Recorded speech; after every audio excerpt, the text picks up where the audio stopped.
कारोयू बहिनी काहे पछतैलू, काहे कारोयू बहिनी काहे पछतैलू। अब ही जियत तोहर भाई ना, अब ही जियत तोहर भाई ना।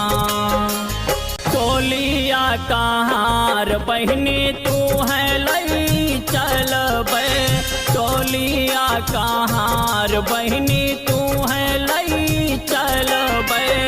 इज्जत करी है भौजाई ना, इज्जत करी है भौजाई ना। ससुरे मारो बिना माई के बिटियवा, अब के हम